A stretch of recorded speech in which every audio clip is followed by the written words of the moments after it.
आज मैं आपको बताऊंगा कि अगर आपका प्रोस्टेट कैंसर की सर्जरी होने वाली है तो आपको क्या क्या एक्सपेक्ट करना चाहिए। आमतौर पर जैसे हम लोग हैं प्रोस्टेट कैंसर को जब ऑपरेट करते हैं तो उसको रोबोटिकली ऑपरेट करते हैं और मोस्टली जगह पे यही होता है। तो मैं उसी जर्नी से आपको लेके चलूँ।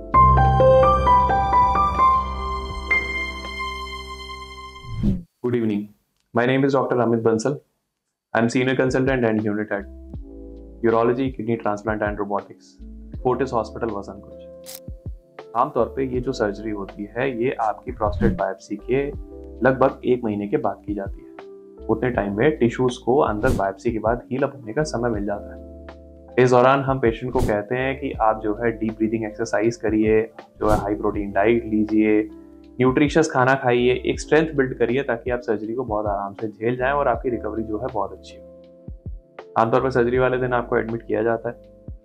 एनेस्थीसिया वाले आपको देखते हैं, सिस्टर आपकी सारे फाइल्स चेक करती हैं, मल्टी लेवल चेक्स होते हैं कि कहीं पे भी कोई चीज़ मिस नहीं।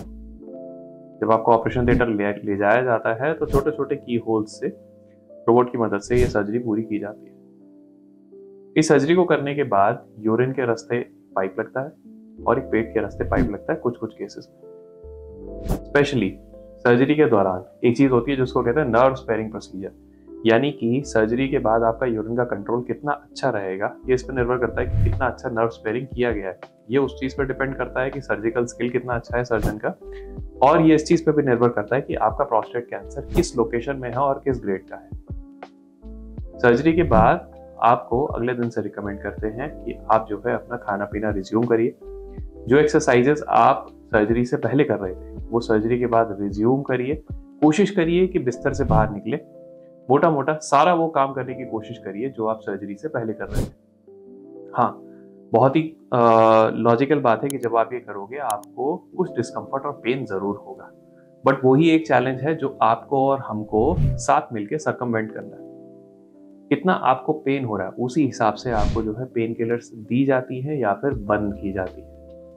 जितना जल्दी आप मोबाइल होते हैं उतनी ही जल्दी आपको भूख लगती है, आप चल फिर पाते हैं, आपके बावल एक्टिविटी आती है, गैस पास होती है and you actually feel better.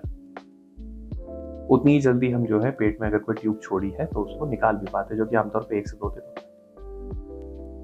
इसके बाद जब हमें लगता है कि आप घूम फिर पा रहे हैं, अपनी एक्सरसाइज कर पा रहे हैं, खाना पीना खा पा रहे हैं, नहा धो पा रहे हैं, ऐसे केस में हम आपको डिस्चार्ज कर देते हैं। लेकिन यूरिन की जो ट्यूब होती है वो लगी रहती है, क्योंकि पूरा का पूरा जो नया रास्ता बनाया जाता है प्रोस्टेट ऑपरेशन के बाद अंदर पेशाब का, वो इस नली के सहारे टिका होता है।